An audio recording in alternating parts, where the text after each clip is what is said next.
कालांतर में देवी रुक्मिणी के गर्भ से प्रथम बालक हुआ प्रद्युम्न, जिसका हरण संबरासुर नाम के दैत्य ने कर दिया, क्योंकि प्रद्युम्न के हाथों ही संबरासुर की मृत्यु थी।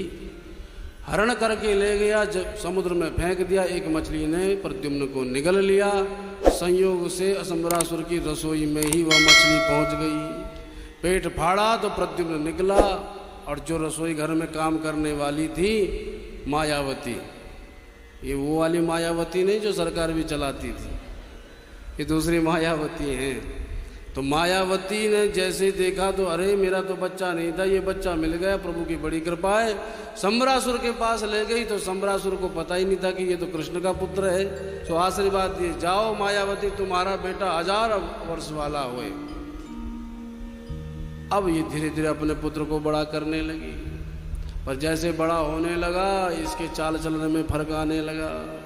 पहले पुत्र रूप में लालन पालन कर रही थी, अब तो पति की तरह देखने लगी। अब प्रद्युम्न बोले, माता जी क्या कर रही हो? पहले तो खूब लालन पालन किया, अब जैसे पत्नी अपने पति को देखती है काम दृष्टि से, ऐसे देख रही हो। बोले, मुझे भी समझ नहीं आता ये क्यों दृष्टि में परिवर्तन हो गया। इतने में नारद बाबा आए, सब मामला समझाए। जानते हो ये प्रद्युम्न कौन है? ये साक्षात प्रभु का पुत्र है, काम है। और तुम पूर्व जन्म में देवी रति थी, तुम दोनों अनादिकाल से दंपति हो। यहाँ तो ये माया रूप धारण करके आई हो, इसलिए ये दृष्टि में भेद हो रहा है। दोनों समझ गए। अंत में प्रद्युम्न ने संबरासुर को ललकारा, एक क्षण में मार गिराया। जब पुनः द्वारका में आए तो कोई पहचान नहीं पाए प्रद्युम्न को, क्योंकि बहुत बड़े हो गए थे। देख करके रुक्मिणी देवी कहने लगी, मेरा बेटा भी इतना ही बड़ा होता अगर जीवित होता तो। इतने में श्याम सुंदर आए, बोले ये तुम्हारा ही बेटा है। जब पता चली तो नेत्रों से अश्रुओं की धार, स्तनों से दुग्ध की धार बही। अनंत वात्सल्य प्रद्युम्न को मिला।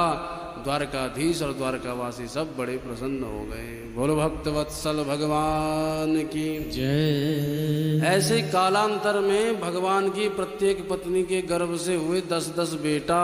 अब सुनो ध्यान से। एक रानी के गर्भ से 10 बेटा और 1 बेटी, और 16,100 रानियां हैं।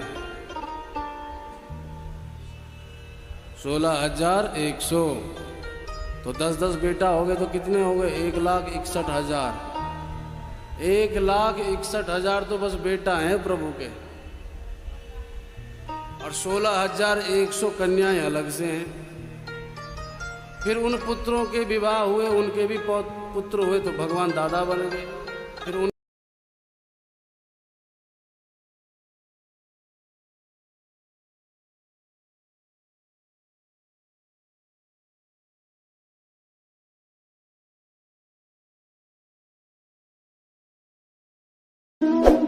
जय।